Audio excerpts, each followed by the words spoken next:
Good evening and welcome to this special Sunday dugout. I know that we have not done dugouts for a long time in the weekends, but a development has happened today by which we have to do the dugout because one side of the drama ends, the other side has to begin.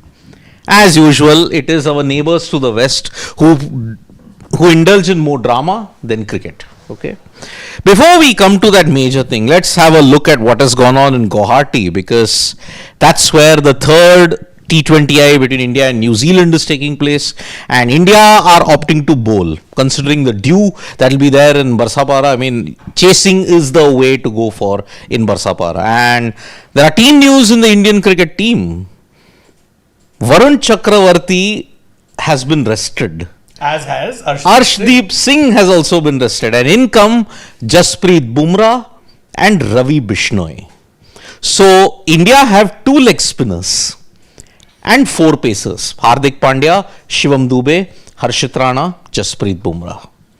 Now, how on earth? I mean, why are they doing? India also have two spinners who I'm pretty sure will be bowling a lot in this match with the ability to bring the ball into the right-handed batter. Exactly. Ravi Bishnoi is more of a googly bowler. We all know that is his strength in more ways than one. And in the New Zealand team also, no surprises, Jamison's in after Zachary Fuchs got the... I mean, he really went for runs in the second game. 2 overs, none for 49. So, gents, before we come to the topic, what about this particular match? I mean, it's again going to be a cakewalk for the Indian team, or... See, no such thing as a cakewalk in international cricket, but they've won the toss. We know there's going to be dew. I think we're in for a very good chance of seeing the series being sealed today, even though they've rested Arshdeep and Varun Chakravarti, two guys who pretty much guarantee you wickets in the shortest format of the game. I think the aim obviously is to ensure that everyone gets some game time, which is fair, and bowlers are obviously among one of the more protected species. You don't want anyone picking up a random niggle in one of these matches, so it's fair. I like the look of the 11 otherwise. And I do think, there's plenty of bowling to go around when you're talking about not just the full-time options, but even your all-rounders. Don't forget, Abhishek Sharma can give you an over or two here or there as well if really needed. I think also doesn't help that New Zealand keep having to make these little tweaks to their side. It's not a settled 11 at all. Yeah. And I think that may very well be what ends up being their downfall. Although New Zealand have gotten Tim Seifert, or was he there? Seifert was there in the last game. Seifert was there. So Ravindra, Phillips, Chapman, Mitchell, Santner, Jameson is the only change. Zach Fuchs is in the end. Matt Henry, Ish Sodhi, Jacob Duffy. So that is the way we are looking at this game. And remember, the last time India played in Barsapara, it was in 2023. Maxwell hit a century. And India lost that game in Barsapara as the dew became absolutely uncontrollable. There was so much dew, bowlers just were struggling, and Akshar Patel felt the brunt of it. Maxwell tongued him around. But yeah, so that is the situation when you have to look at India, New Zealand. Remember, a win for India. They seal the series 3-0 and they head into the T20 World Cup with tremendous momentum. But New Zealand, on the other hand, I mean, they once had a 3-8 head-to-head record against India, 3-8 in T20s. It's now in India's favour, 16-11. Such has been India's dominance because they won a series 5-0, I think, after that. In New Zealand, when they went in 2020, they won it 5-0. They have not stopped losing since that point in time. They've just... New Zealand have had such a horrible streak for 5 years against them, that if this Indian team can achieve what no other team has, because in the T20 World Cup, only New Zealand and Sri Lanka are the teams that India has never beaten. If they come up in this particular T20 World Cup, God help the opponents, but then God help even our neighbors for the kind of drama that they are doing at this point in time. Because just yesterday, we were all looking at Mohsin Naqvi's so-called press meet, where he, being the government representative, is waiting to ask the Prime Minister, what should we do? But today, in the afternoon, they announced the squad. 15-member squad. No Haris Rauf, no Mohammad Rizwan. Babar Azam comes in. Now, what do you think? Was the press meet on Saturday just a mere bluff by Mohsin Naqvi? And that Pakistan cannot boycott? Are Pakistan capable of boycotting the World Cup? So, two questions. Number one, was the press meet on Saturday a bluff? Second, can Pakistan afford to boycott the T20 World Cup? Look, we called it yesterday in saying that it is lip service. That's exactly what Pakistan are doing. You can't, on one hand, go out and fully announce a squad and then claim that, oh, we're in consultation with our government. We are, when it comes to talking about us boycotting the World Cup, come on. But- It's a day later. It's a day later. But Bangladesh also announced the squad. But then they have boycotted it now. Bangladesh had direct reasons to. Exactly. Timings are very different over here, Siddharth. Bangladesh were heading into a snowballing situation. That's when they announced their squad. At the time where Pakistan have announced their squad, you cannot ignore the drama that was done yesterday. Their bluffs already been caught. Where were you all this while when Bangladesh were being shown the door? You never really came out in front and said, yeah, we're going to be exactly doing what Bangladesh do, pull out of the tournament if need be. Have you done any of that? You haven't done any of that. Everything that was being said came via media channels in Pakistan. Nothing. Yesterday was the only instance where Mohsin Naqvi did address the media, and you had an official spokesperson from the PCB come ahead and get the bull by its horn. Otherwise, till now they've only tried and played hide and seek. They've tried being the protagonist to this soap opera that we saw. We saw them make a fool out of the Bangladesh cricket board. We saw them. We saw them trying to make an issue out of this. You know, they were trying to make a bigger issue out of the issue at hand. They tried. They bluffed, they got caught. Now they're not going to do anything. They're absolutely, this is admission. The fact that you've announced the squad today, it tells you that they don't even know how to go about their business.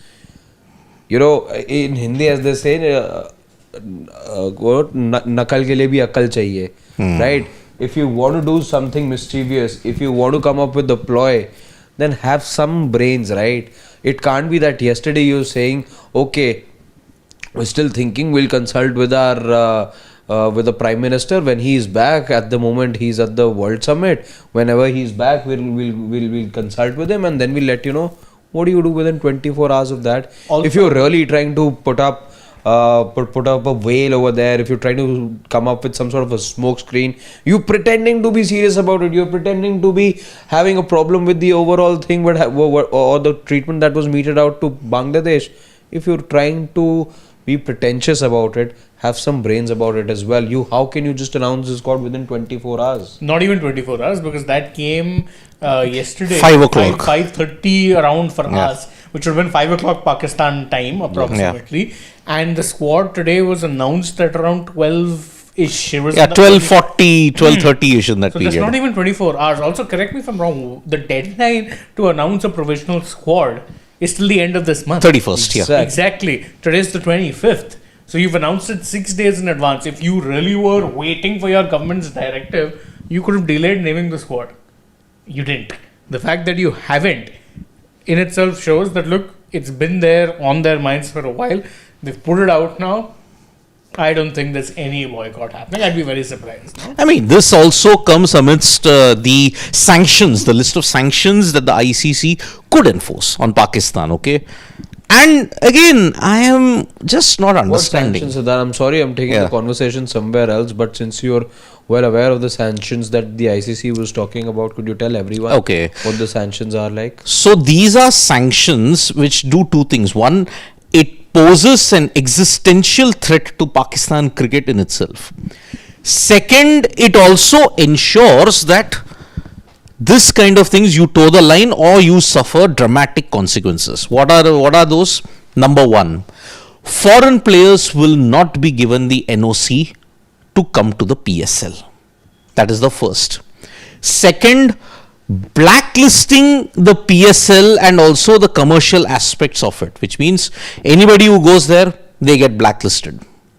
Number three, exclusion from the Asia Cup. That is the other sanction that the ICC is threatening. How is it that the Asia Cup can be taken a call? Just correct me if I'm wrong. It is the ACC. But then ACC comes under the ambit of the ICC also. It also comes because see, this ACC is a continental thing. I understand But that. played within the, it's like Euro doesn't exist like separately from FIFA. Right? CONMEBOL, I mean, Copa America doesn't exist separately. It's not an independent entity like FIFA. It comes within the broader umbrella of FIFA run by the respective continental boards. ICC has the power to ensure that Pakistan don't play the ACC.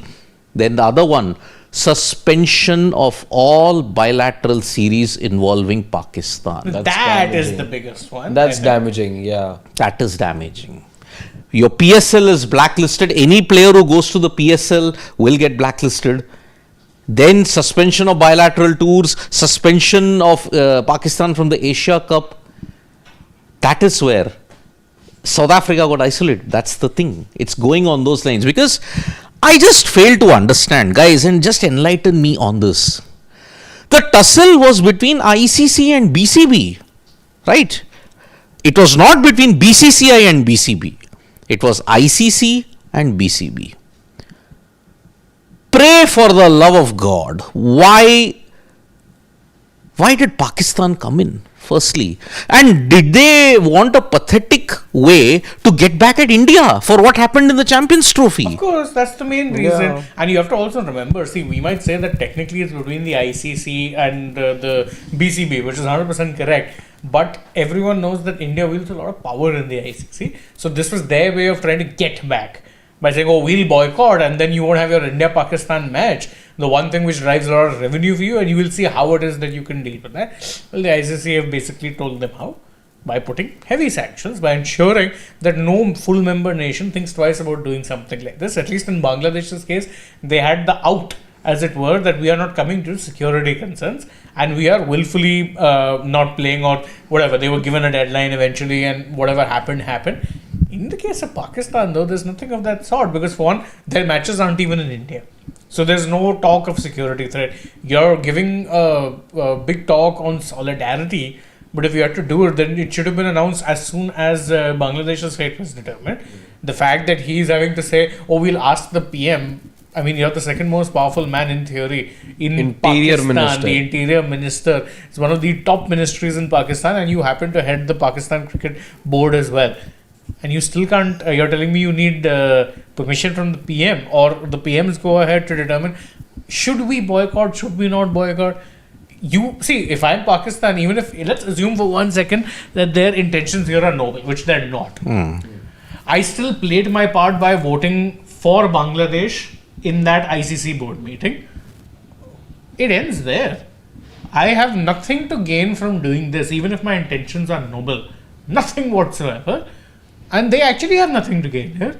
In fact, the thing is, and this is the sad reality, is that any money that may come to India from an India-Pakistan game is very much bonus money. Yeah. India's cricketing economy is run by the broadcast rights that are made when it comes to not only the IPL but also the bilaterals that we have here. It's that broadcast money that funds the BCCI and makes it the richest board. And talking about money, reduced funding for Pakistan, the percentage will reduce. One of the sanctions. That's the other sanction. Yeah. So That's crippling them in every possible way. Yes. And let's be honest, Pakistan don't just need the money to run their cricket, they run money for other things as well. Or I should say, they don't just need things to survive and run their economy, they need that kind of money to run their cricket as well. Let's be very frank about that. We know that they're in doldrums when it comes to both sporting economy and their Economy in actual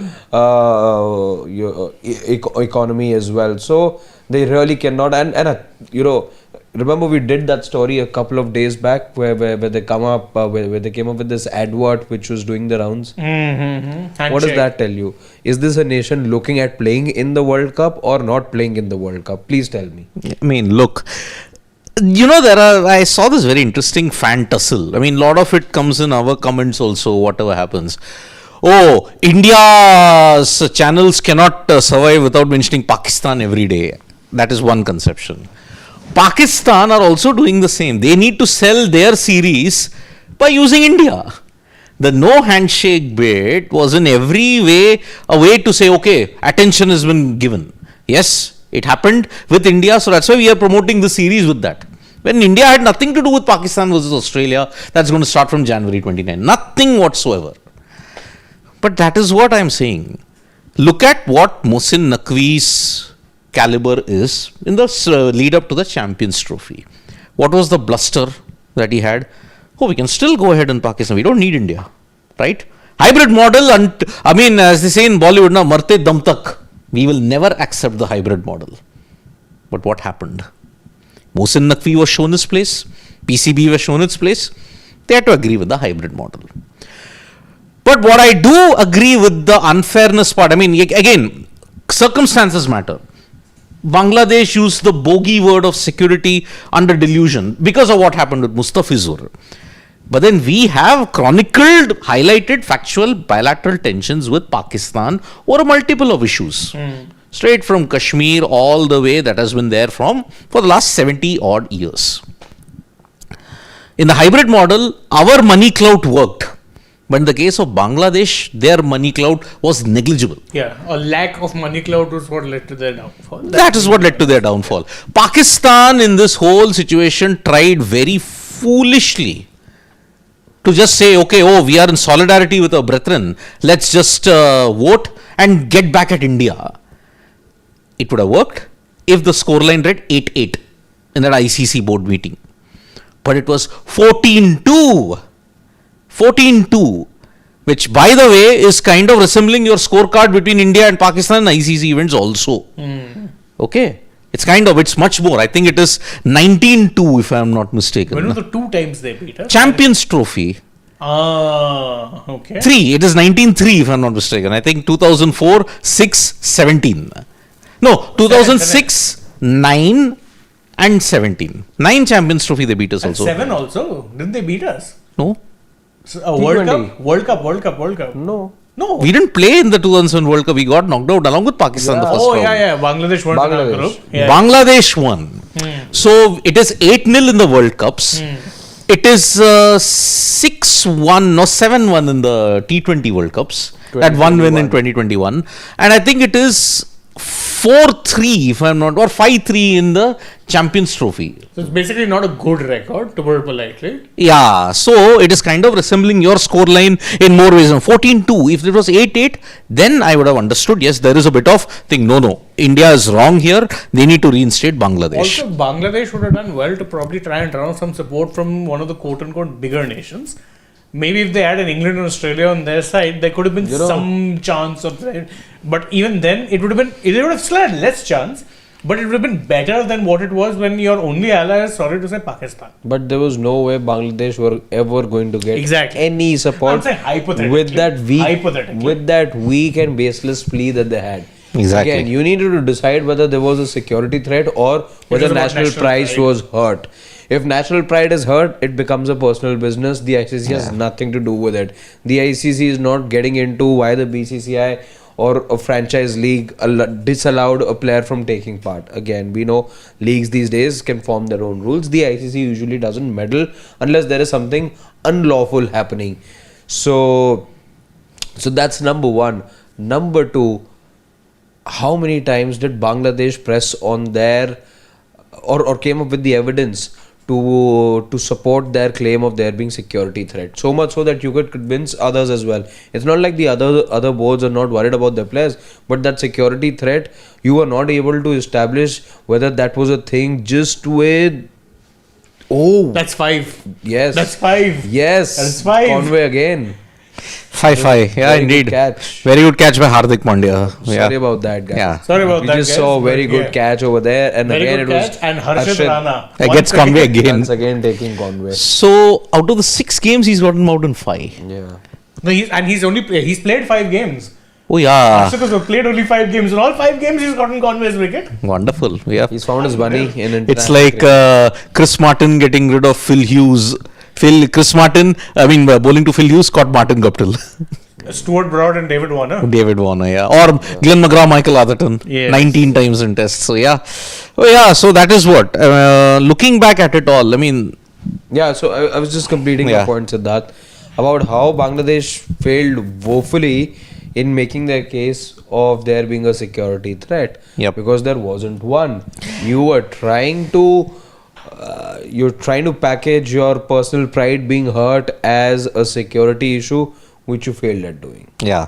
And if you just wanted to look at what your brotherhood achieved, in 2023, tensions were high between India and Pakistan. But somehow, some way, Pakistan came to India and they did not face any security issues whatsoever.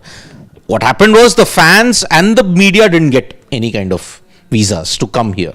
So that is the one thing that happened. But Bangladesh, I agree. Okay, they would have had certain issues, but it was low to medium. Same internal assessment and independent assessment gave them low to medium. ICC rules, ICC security different than security in a domestic T20 league, for crying out loud. I mean, why did Bangladesh buy into the delusion of Pakistan? And why? And we all know the bluster that Mohsin Naqvi and the PCB do. If you had raised any issue, if you were so good in lobbying, convince the other nations, no? But you couldn't. And that is why, but even there also there was a problem. If Australia, England and South Africa had gone against India, there would have been economic consequences when it comes to cricket there also. To happen, Siddharth, this was the Pakistan Cricket Board just trying to get back in India in whatever little way possible. Yeah. They know one thing, that they wouldn't have gotten an opportunity like this. They wouldn't have seen this opportunity coming their way, firstly. And they've been in a way hurt since the time India did not travel for the Champions Trophy. Correct. They've been hurt since then. Then Asia Cup happened. There also you lost to India on 3 consecutive Sundays. So all of that put together, Pakistan Cricket Board's just been looking for a little opportunity in trying to get to India. Just get back to India in somehow, some way. Fair, unfair, whatever, by the rule, not by the rule. They've just been sniffing on an opportunity. And in fact, you're talking about opportunities. Something like this happening is the perfect opportunity for people to crawl out of from under the woodwork and start taking pot shots, such as, of course, what Shahid Afridi was saying. And we've covered in detail what it is he said, but let's take a look at one thing he said here. He basically called out the ICC for being inconsistent, saying that, look, I'm disappointed by the ICC's inconsistency. It accepted India's security concerns, yet is unwilling to be understanding for Bangladesh. This is something he said on his X account, formerly. Comes from the guy who defined inconsistency in every which way, and comes from another individual, comes from the same individual who has mocked the victims of Pahalgam. Yeah. Shahid Afridi, of all the guys, is preaching about security when he himself has provoked so many times. I'm sorry, if sensible people, I hope that there are sensible people across the border, buy into Shahid Afridi, then I'm sorry, you need to go to the psychiatrist. Because Shahid Afridi is the epitome of whatever is wrong in Pakistan's opinion when it comes to their cricketers. You know what, Siddharth, let's play devil's advocate here. Okay. Even a broken clock is right twice a day. Yeah. And sad reality is that, much as I don't agree with him, his opinion was echoed in many ways, and you can check this out by what? Yeah. By a certain Jason Gillespie. Gillespie, remember, has been a former coach of Pakistan, has coached within the PSL as well. Unpaid coach? He was not an unpaid coach. The problem wasn't his payment. The problem was that he had no authority, which is pretty much. No, I think he had some payment issues. No, his main thing was authority. Authority. They fired one of his coaches, and he just couldn't, and he was not consulted. That is why fired. What, you didn't consult me? Okay, I'm also going. Yeah. So just switch, Shivam. There is something also that Gillespie had to say. No, the other one. Go forward. Yeah. This is what he had to say on X. He said has there been an explanation from the ICC why Bangladesh could not play their games outside of India? From memory, India refused to play Champions Trophy matches in Pakistan, and they were allowed to play those games outside of Pakistan. Can someone make this make sense? See, his first part is a little distinct because there has been an explanation. The ICC made it very clear why it is they felt there was no real threat. They made that clear. However, what he's also saying is not entirely wrong, that when India refused, the ICC took their word for it. But again, that comes down to, and something that he's trying to talk about, is the fact that within the ICC, India have way more clout than Bangladesh. Yeah. Is it unfair? Absolutely. I would agree it's unfair. Is it how the sport has always worked? Also yes. The sad reality of the ICC is that it's always been pliable to the most powerful bodies in the world at that point in time, whether it be through history, legacy, or most importantly, financially. There's a reason the first 3 ICC World Cups were held in England. Yeah. Also, And I was right in saying unpaid. Because I checked, yes, the two of them had run into financial troubles. And he accused the Pakistan Cricket Board of denying him his work and other bonuses that he was promised. Yeah, so, but unfortunately, Dizzy came after so many years on X, but now he's going off it again because he deleted this tweet and then he's mentioned, like, I cannot believe the amount of hate that comes. So that's why he's not going to comment on this any further. And there's a reason he said probably there's a reason he denied wanting to be India's coach ever. I don't blame him. I don't blame him. Yeah, that's the problem with it. So yeah, see, Gillespie, I do agree. See, again, the Champions Trophy bit, the physical dossier was never given. That's the one thing which will go against India when you have to frame your opinion on this. But then many people will argue, so what? You know, that is the current mood we are living in. So there was one dossier, Siddharth, that was given for sure. But I'm not too sure whether that had to do with the security threat or that had to do with the fact that terror was being harbored in Pakistan. Perhaps it was that. Yeah, perhaps it was that it's a terror harboring nation. Yes. And how there were several terrorists that are on the watch list of many international organizations, including India's watch list as well, who were being given shelter in Pakistan. Correct. And whatever that they've had to do over all these years in terms of crime across the world, Exactly. and particularly against India, terror acts against India. So that is the thing. See, sympathies to Jason Gillespie. I mean, he had an opinion, but then I think in the current environment, no one wants to listen to reason. But I definitely cannot agree with a renowned, if you may say, a guy who's always been mocking the victims of Pahalgam and the guys and many other people who have been part of several terror activities. And I'm sorry to say, he kind of is a big sympathizer of terrorism. I'm very sorry about Shahid Afridi. He's gone to Kashmir also, remember once, and he tried to provoke by playing in that Kashmir Premier League, by trying to give some kind of statement. That whatever these guys call Azad Kashmir, the time that he Yes, Azad Kashmir, yes. That is the thing. So, I cannot even agree with one single word, although on one occasion he might be right, but I still can't agree with a terror sympathizer. I'm very sorry about it. Shahid Afridi deserves no kind of rationale or reckoning by that sense. So, yes, so let's again think we are the ICC, let's put it to vote. Pakistan boycotting T20 World Cup. Even see, you have time till 7th, 6th. Can they announce, okay, we have announced the squad, but okay, Bangladesh also did, they had their reasons. Our government says, no, you can't. So on February 5th or 6th, do you see that announcement? We are boycotting the T20 World Cup. Fat chance. Siddharth, there is one thing in life, only one thing in this world, I believe, that guarantees you comedy and cricket. That's Pakistan. Comedy cricket put together is PCB. And this is what you get out of them. And for that reason, they will not leave. Cricket is essential to them. It's important for us as well. Everyone, the cricketing community, the kind of entertainment that Pakistan cricket gives you, nobody else can give you. They've again this time though, from trying to be, I would say, these top-notch from them being absolute trailblazers of comedy in cricket. They tried doing a thriller in cricket, which they failed at doing. Yeah. So before we take the comments, a quick word about the squad. I'm very sad that we don't have our own Indian agent in Haris Rauf in that team. He was playing for India in the Asia Cup. I'm telling you. I'm even more disappointed that we don't have the other one. Mr. Oh yes is a 2 himself. Mohammad Rizwan, yeah. Rizwan is also not in the squad. But you have included a guy who averaged 20 and 100 strike rate in the Big Bash League, Babar Azam. It's still beyond me. If you're dropping Rizwan, how is it that a Babar makes Babar plays exactly. They are both at this point essentially the same player. They are carbon copies. Yeah. Saim Ayub is your opener. And that just tells you, the massive difference. Again, India and Pakistan in so many ways, not just cricket, in so many ways in life, anyway should not be spoken of in the same breath. It's unfortunate that we have to do it so many times, including the game that we all love the most. But the fact that when you see Pakistan name a Babar Azam and India make this huge change, You look at numbers, Shubman Gill must be way ahead of a Babar Azam as well. Shubman Look at the change. India made a huge call by letting go of their vice captain. Yeah. These guys have called in their former captain with glowing numbers. Exactly. Because he really took BBL to new heights, as we all saw. This is the same BBL, by the way, where the top run getter in the group stages was a washed David Warner.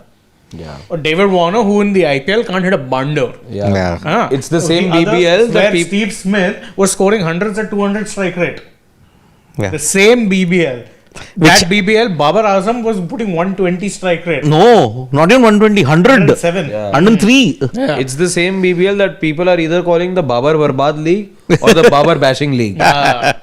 Which, by the way, is ended today with the Perth Scorchers. Sixth title. By the way, we talk about dominance in T20 domestic. Perth Scorchers have won 6. The team that has won the next most, 3. 76ers, their opponents in the final. Wow. It's crazy as far as the Perth Scorchers and their dominance. And Yep. of course, Scorchers were helped by the fact that they didn't have to chase much of a target. Yeah. And they had probably one of the more in-form openers in world cricket right now. And the other is, of course, the T20 captain of Australia. They had Mitch Marsh and Finn Allen as Finn their Allen. openers. Both got out to Flyers. That's all she wrote. Yep. Done, dusted. And so, yes, Saim Ayub and Saibzada Farhan. Saibzada Farhan, Mr. Bazooka himself. Yeah. So they are openers and followed by Fakhar Zaman at 3. They have a lot of openers. Yeah. Technically, Saibzada Farhan is an opener. Babar is an opener. Saim is an opener. Babar is an opener. Fakhar Zaman is an opener. All of these lads are technically openers. Yeah. If you're looking at it, they are all openers. Yet they have this thing that because aggressive batters, so we can make them bat anywhere. That's the. I will say this. It's much better than the logic they had previously, where they just have accumulators everywhere. I'll take this. My point is, and just to, before we take to the comments to answer your question, are they going to pull out before 6th? I have a better chance of breeding unicorns in my own home than Pakistan have of pulling out of this particular tournament. 3-0, 3-zip. I called it yesterday and I'm calling it even today. It's an empty dare. Exactly. Okay, so let's just look at the comments. Freaking awesome. Says India will likely play the warm-up game against South Africa ahead of the World Cup. ICC is expected to release the fixtures of the warm-ups tomorrow. Cool. South Africa warm-up would be good. Yeah. Javed Butt, I believe, joins us from Pakistan. Please let me take this one. Allow me. He says, series of foolish jokes in the name of analysis. Your team is a series of foolish jokes in the name of cricket. Bye. Bye, Mr. Butt. I really don't know. If you are trying to rage bait, they're also epic fail, just like Pakistan. Epic fail. Yeah. GGK with one of his many similar predictions. Yes. Again, you're talking about broken clocks being right twice a day. It's I'm GGK. waiting for the day he's right again. Yeah, again, indeed. Indeed it is. And go down. We've taken freaking awesome thing. Okay, Nashley evening, he had something. Yeah. Wait. Fit Boy is saying, actually in BPL, the stadium was absolutely empty. In Bangladesh, cricket has lost all interest. Nobody really cares when BCB boycott the World Cup. No, I think, he might not entirely be wrong, because what we're even getting to hear from journalists in Bangladesh is that the on-ground sentiment is very much in favor of this happening. So, Yeah. good for them, I guess. Good for them. But you're defying the on-ground sentiment and getting back a Shakib Al Hasan. Wow. I don't understand that. Because the people, from now until when he was deposed, he was a darling of the people there. But then after that revolution, he's now a really hated figure in Bangladesh. That's the thing. Freaking Awesome has a question for you, Siddharth. Yeah. He wants to know, when Harshad started his career, he used to struggle with the new ball, but now he's bowling well with the new ball. So what really has put his struggles? I'll tell you what's At the made back. the struggles change. For one, he started playing ODI cricket for India, wherein he did get a few chances to open. Yeah, I remember his first proper season playing for KKR was 24, Yes. where he didn't open. He did not open the bowling. More often than not, First change. Yeah, he was more often than not the first change and the death overs. Yeah. Because Stark was getting tongued at that point. He and Vaibhav Aroda. Yeah, so Vaibhav and Stark were usually Yeah. the new ball options. They would get 2 overs, then get one from one of the spinners, whether it be Narayan or Varun. And I think Vaibhav would more often than not bowl sometimes 3 in the power play. Yeah. So Harshit was either your first change or would come in the middle overs and bowl 2 in the death. Why he started struggling in the death now is because he's a bit of a one-trick pony in the death. He had a very good Yorker, I remember 2024, which he used to devastating effect and mix it in with his cutter. Now he's only bowling a cutter.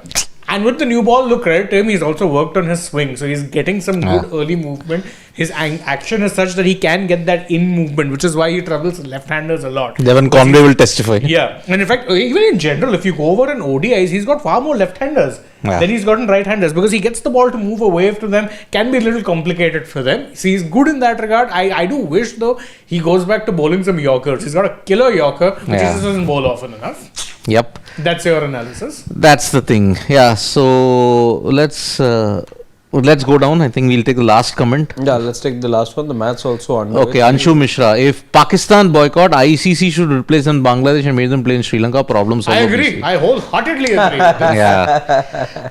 But yeah, Pakistan. And see, if Pakistan boycott, they'll have to get another team, and that is Uganda.